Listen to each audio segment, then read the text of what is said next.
everyone, welcome to my channel. My name is Deborah and thank you so much for tuning in into today's video. Firstly, I want to say welcome to 2021 and Happy New Year.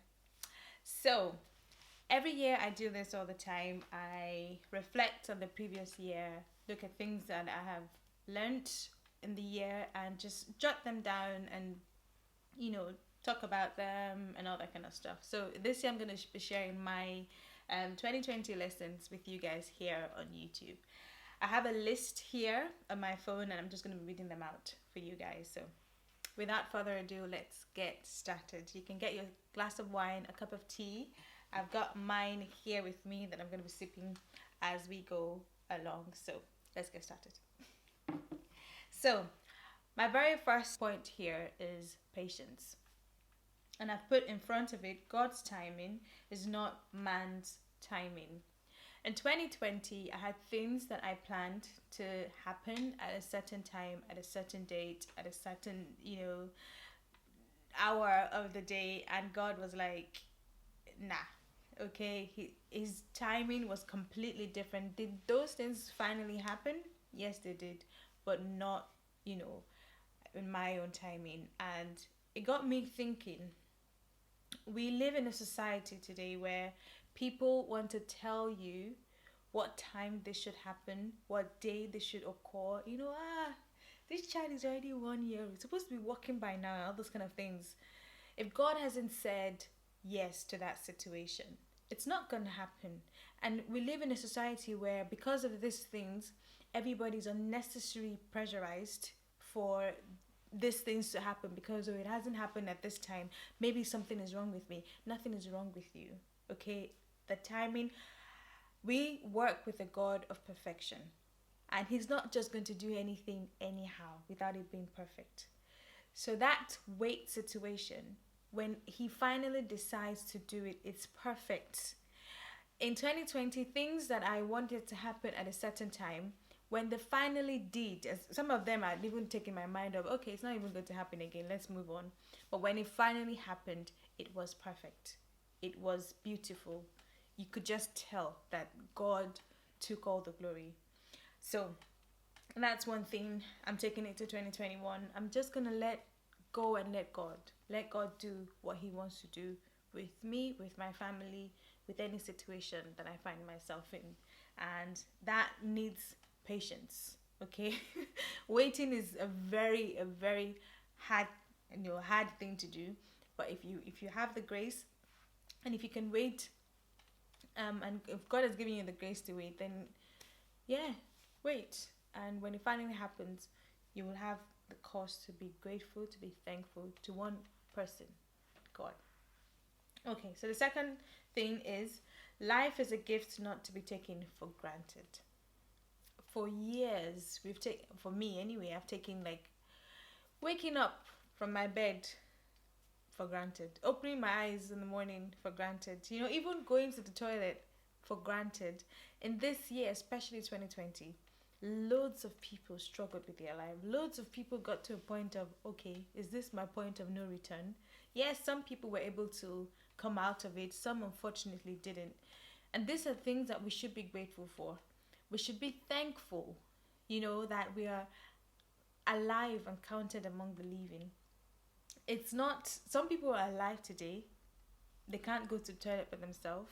They can't eat themselves. They can't, mobilize themselves. The third thing is, the importance of family or a good support system cannot be overrated.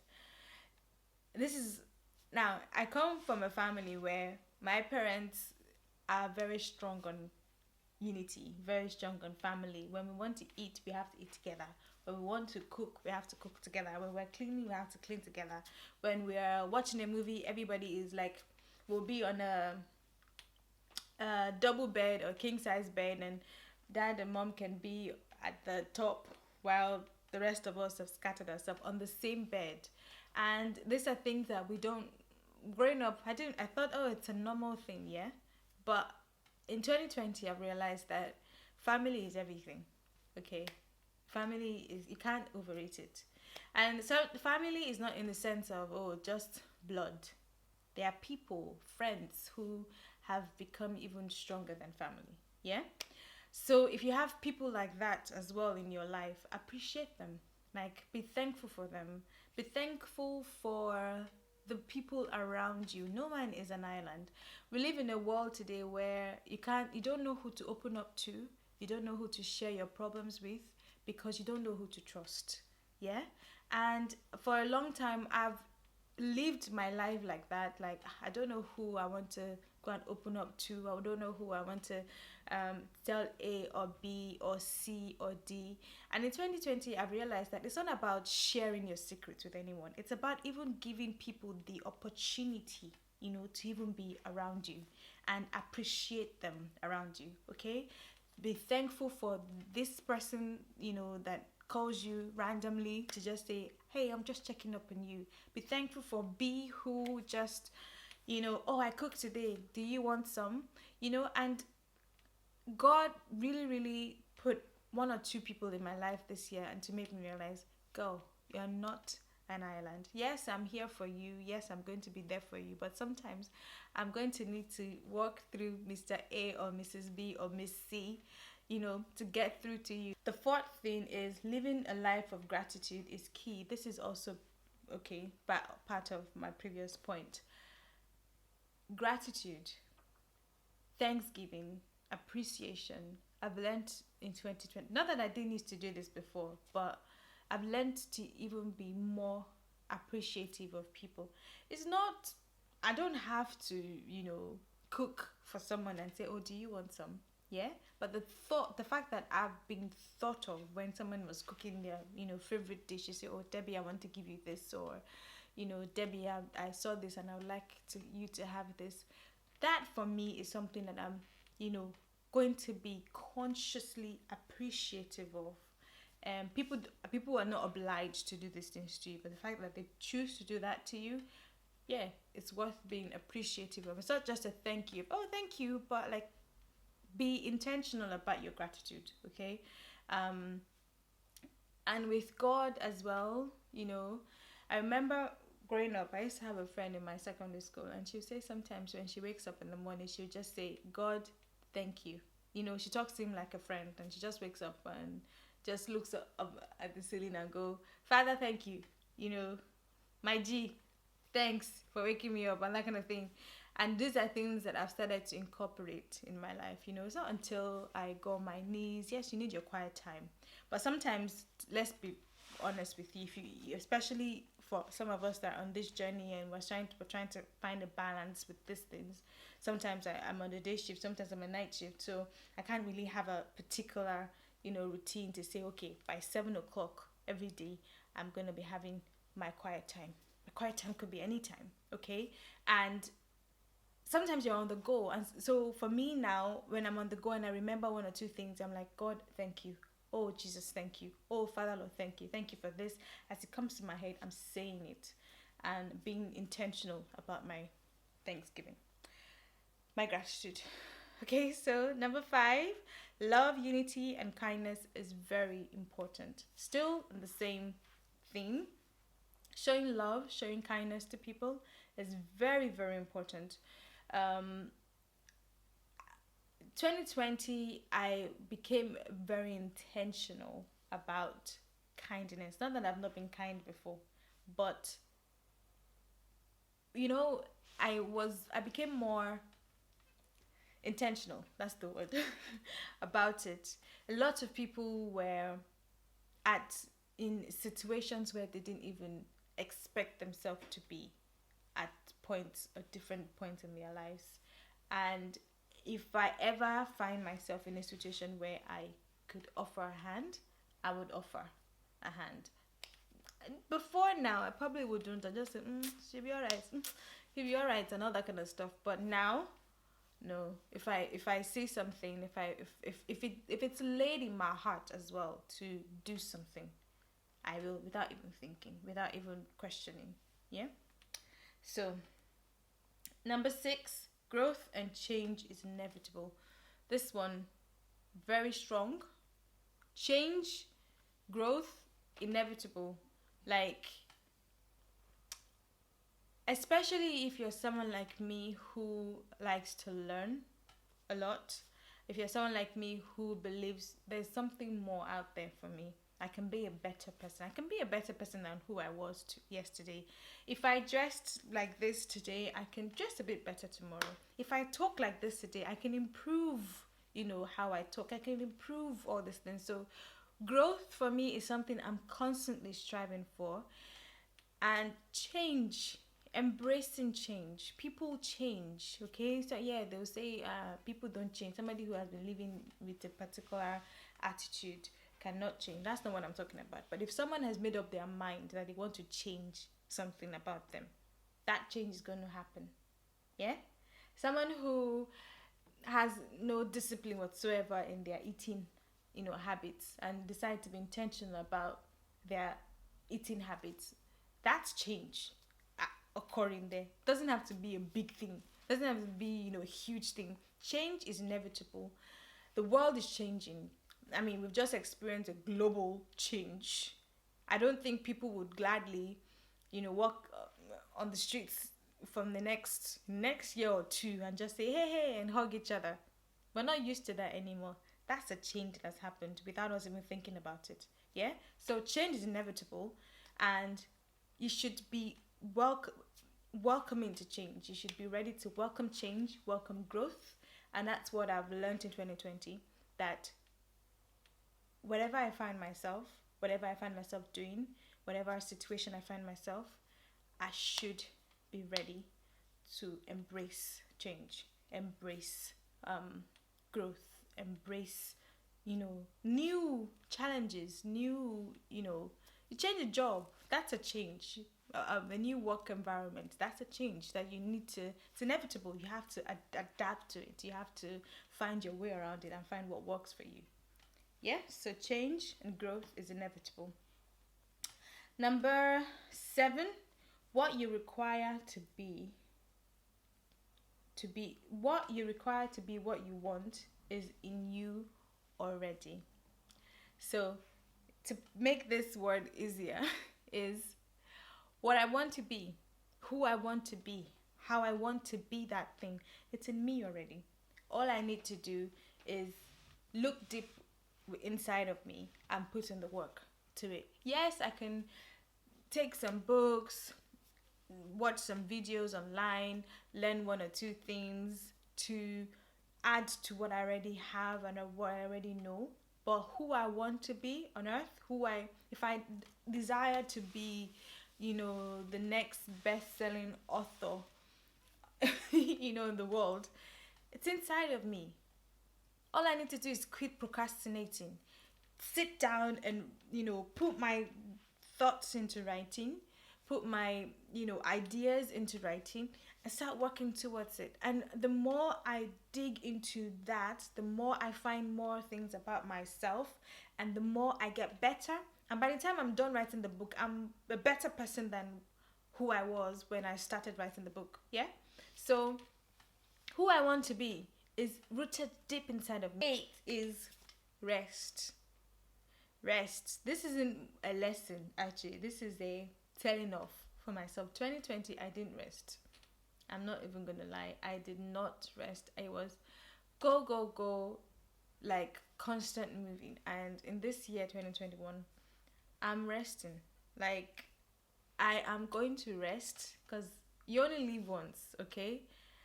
Yes, we have all these goals we want to achieve. We have all this desire, and I want to have this, all these things are material things. Bible says, what shall it profit a man to gain it all and lose his soul?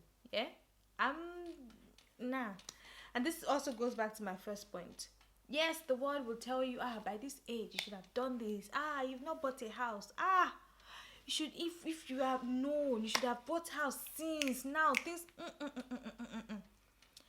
If God wanted me to have a house 2 years ago, He would have made it happen. Yeah, okay, yes, you can lose your chances. We are not even going into all those points, but I'm going by God's timing. I'm going by God. So I'm not chasing things I'm not supposed to be chasing. I'm going to rest, okay? Put good effort into resting, put good effort into going on holidays. I don't know if we'll be allowed to go on holidays this year anyway with all the whole thing, but if an opportunity comes for me to go on holiday, I will go on holiday. I would rest. I remember one of my patients many years ago. I was working one day, and I like to talk to my patients, especially when they're elderly. I like to seek some of their um you know old age advice. And one of my patients told me at the time, and she was like, you know, it's okay to work really hard, but make sure that all this work, you're investing it in you. Meaning, take yourself out to the best restaurant, have dinner.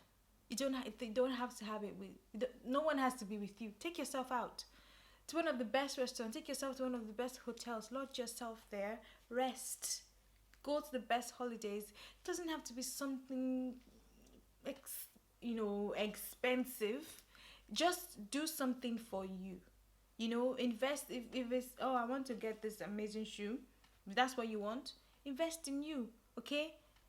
Money will come. Money will go. But what does it profit a man to have all the money and then by age 30 you're diagnosed with high BP? So point number 9, guard your mental health like an egg. You guys, this one is so key. I personally have a thing. I don't know what it is. I don't want to call it a passion yet, because I don't know if it's a passion. I don't know if it's an interest. I don't exactly know what it is, but I have an interest. That's what it is. I found it. That's what it is. I have a interest in mental health. There's depression, there's anxiety, there's these two things actually are so key that it's like it creeps into you without you actually realizing that you're depressed. So if you're someone who loves to wake up and cook, you love to wake up and ensure your bed is made, your house is clean, you've had your shower, and 2 days is going, 3 days, 4 days, you haven't gotten up to lay your bed, to make food. You're ordering food into the house because you can't be bothered.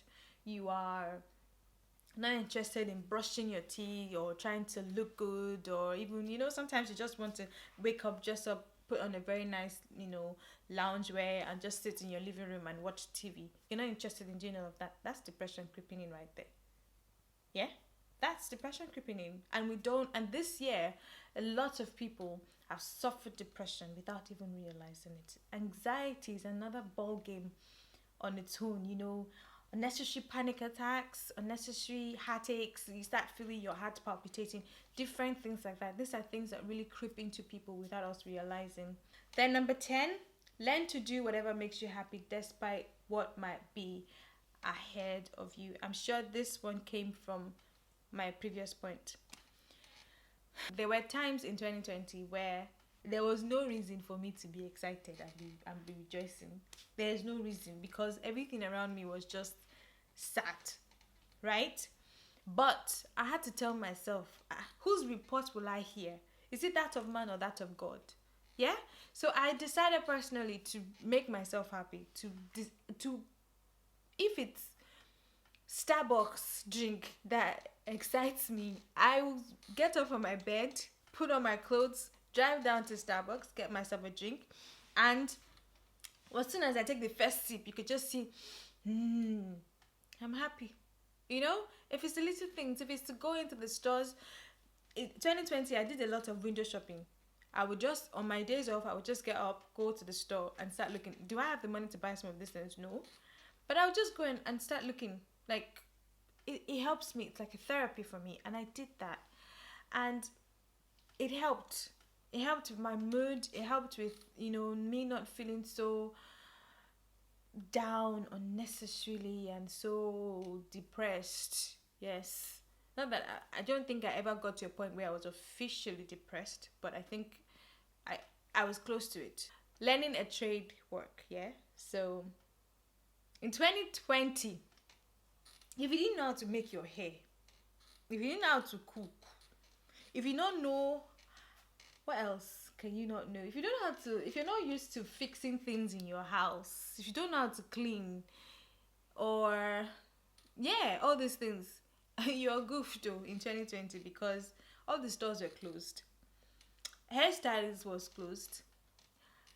You don't know how to thread your eyebrows, or use your tweezer to tweeze your brows, or you don't know how to shave your legs because you have to go to the you do laser, and you're on your own because in 2020 everything was short. So how did you survive? Please leave a comment down below. Let me know if you ever, if you're one of those people that you have to go to the store. With posh ladies now. I have to go to the store to have my your nails. You have to make sure you have your nails done every 2 days, every 3 days. Please, how did you manage when the whole world was shut? I want to know.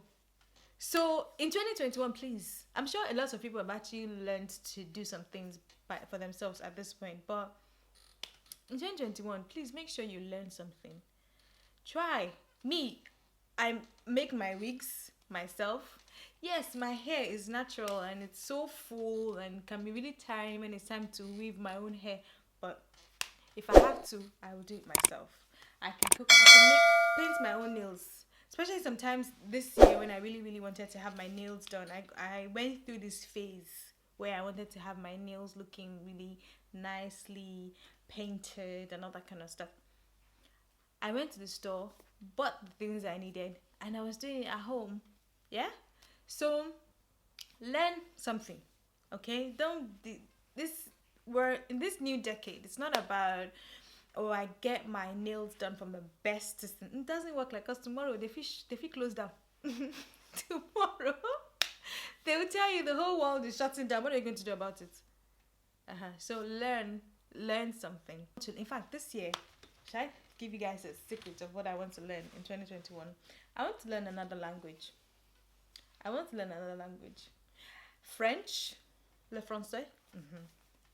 2020 has shown us that so there is going to come a time where you're going to have to survive, where all the expats are away, locked up in their homes. They can't open business. What are you going to do about it? Yeah? So learn a trade, learn something. Number 12, learn to choose your battles. You win some, you lose some. I've always known this, but 2020 I had to choose to win some battles and lose some battles. With people, with situations, with a lot of things. Sometimes some people get on your nerves, yeah? And you have to tell yourself, is it worth it? Is this person worth a response? Nah, okay, move on. It doesn't mean you're stupid. It doesn't mean that you're less of who you are. It's just, I believe that there's many other things that I could channel my energy into than to honor you with a response. Yeah? So I learned to win some and lose some battles, okay? Number 13. Not every good news is to be shared. This one. 2020, I think people actually abused good news. A lot of self-gloat on social media. Yeah? It's okay, yes, something happened to you, you're thankful about it, but not everything has to be shared. I felt like, now I have so many things to be grateful for in 2020. Many. I can't even count. I shared some, but I didn't share everything, and I don't even plan on sharing most of it.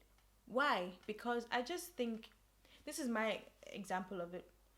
I walk into a place and I see all of them mourning, crying. Maybe they've just lost a loved one. Yeah? And I say, oh, I'm so sorry. But let me tell you, I just bought a car. How awkward is that? Like, how awkward. In the midst of people's sorry, yeah, we can say, it's not my business. I mean, am I the one that killed them? Is it my headache? Abi, me, I want to tell you what good God has done for me. No. Be emotionally sensitive to things. And a lot of people, especially in social media, we're not emotionally sensitive to things. Like, people are, the massacre in Lekki in Nigeria, people were dying. Some people were celebrating their brand new house. What is wrong with you? Like, what is wrong with you? Someone just lost a loved one, and you feel is that's the right time to come into social media and tell the world you just bought a brand new car? Seriously?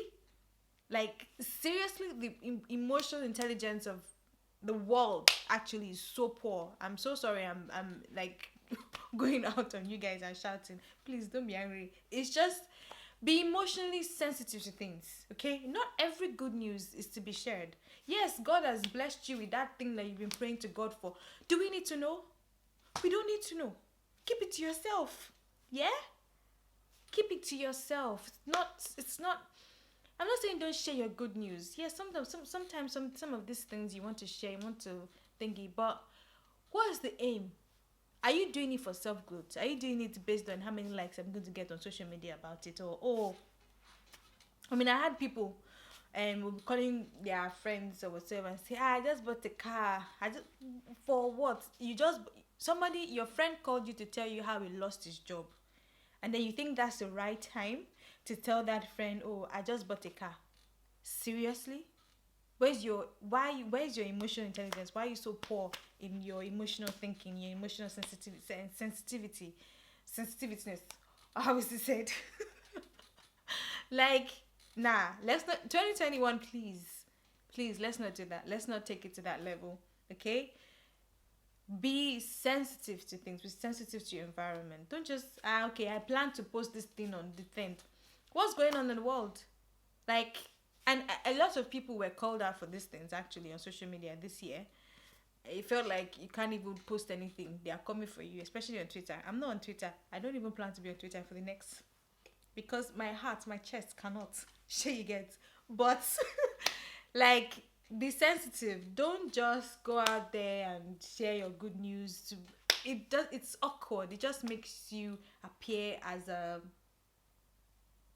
insensitive human being. Okay? Yes, it's a good news. Yes. And at the end of the day, not everybody you share good news to is happy for you. We've overused this pepper them, but how many people are you peppering? Some people are not even wanting you to pepper them because they are still trying to get over someone they lost 2 days ago. Do you think they have energy to be peppered? Huh? It's person that wants to be peppered that you pepper. Person that is not interested in being peppered, don't try to pepper them because you just look awkward. You're peppering yourself. Yeah? And then we start saying, oh, so many haters in this world. Nobody's hating. You're just being insensitive. Okay? So, my final point. Learn to forgive. This one actually is a personal thing. I dealt with unforgiveness in 2020. It's so strong. I used to think that I'm someone who, if you offend me, slap me here, I'll turn the right leg. Now I know I'm not that kind of. Slap me, I'll slap you too, straight. I'm not even that kind of a person that, slap. I used to think, when I was still deceiving myself, that I thought that slap me here. Now I know that me, if you slap me here, I'm ready to slap you straight. In fact, I will probably give you 10 back. Yeah? But do I want to be that kind of a person? No. Okay, so I won't slap you. But inside of me, I'm ready to slap you, but I won't actually do it. Sure you get. So I struggle with the unforgiveness thing. I would start. Do you know, if I show you my version thing, amount of forgiveness topics that I started, that I'll get to halfway and I won't finish it because I'm just like, why do I feel like I'm being attacked? Like, did these people actually realize what this person said to me? Did they actually, people are not even getting it. Like, you don't even understand. Were you there when the person spoke to me in such a manner? Did you see the way the person looked at, all those things like that? And I don't know where I am now with my forgiveness journey, but I think I'm in a better place. Yeah. So it's something that I've learned and I'm still learning to do, to forgive. It's not an easy thing, especially when you've been hurt deeply by people. It's not easy, okay?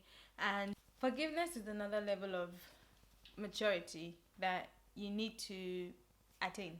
Like, no one is going to get there for you. It's something that you're going to have to attain yourself. It's a process, yeah? And I know people say forgive and forget. The Bible, I mean, I stand corrected, as in actually said forgive and forget. It just says you should forgive 49 times 7. No. How many times is it? 77 times 7. So, you see, that's just a proper, prove to you guys that this forgiveness thing is a journey, yeah, for me. Anyway, so now when someone offends you, it doesn't particularly mean that you need to bring them back into your life to prove that you've forgiven them. No. That's why I'm saying it's another level of maturity. You can forgive someone, but it's okay to let this person stay outside. Yeah, it's okay to let them, be in their own level. You're on your own side. If you guys are used to rolling and dining together, it's okay for them to just be hi friend acquaintance. It's fine. There's nothing. It doesn't make you a bad person. It doesn't make you worse than they are. Yes, the person might feel, oh, I'm so sorry. They might actually come to you and apologize and say, I'm really, really sorry, and this things happened, and blah, blah, blah, and all that kind of stuff. Yeah, okay? But still, because they've come to apologize, yeah, it still doesn't mean you owe it to them to allow them into your life. No. That's what I'm saying. It's another level of maturity that you just have to get to. Okay? So, yes, you offended me. Yes, you've apologized. Yes, we're going to move on. But if I used to eat with you and sleep with you on the same, it doesn't mean that we're going to continue doing that. Yeah? And both parties need to be matured to understand this. If the person feels, she said she has forgiven me. She invited you for a birthday party. She didn't call me. Blah, blah, blah. It's none of your business. Yeah? It's none of your business. You've made a decision for yourself, something that like for me, let me even give you some secrets. For me, because of how hurt I've been with some people, I unblock them. I hide this thing on my Instagram. I don't want to see your pictures. I don't want to see your face because I'm still going through a hurt that I need. And the more I see your face, the more I'm reminded that you did such a thing to me. So I don't want to see. I don't have to block you, but I'm not interested in seeing, because I'm hurting here for what you did. You're posting picture of you smiling at So I'm not interested in seeing. That doesn't make me a bad person. That doesn't make me a sadist. That doesn't make me a devil. That's just me making me someone who is guarding my mental health. 0.6 or 0.7, like an egg. Do you guys get what I'm saying? So, with all that said, that's been 14 lessons. I'm going to end this here. Okay, I shared another lesson on my Instagram story earlier on last week. So if you follow me on Instagram, you'll have known about that. If you don't, well, follow me. That's why you should follow me on Instagram. Because you won't find me on Twitter. My chest cannot face it. Good job. So I'm going to end this video here. I hope that you guys have been able to pick one or two things that you've learned. Please let me know what you've also learned in your 2020 and leave a comment down below so that we can talk about it. And I want to say thank you to all of you who liked, shared, commented my previous video. Thank you so much for watching this video. I hope that you have enjoyed it as much as I have enjoyed creating it for you. And I'll see you again in my next video. Happy 2021!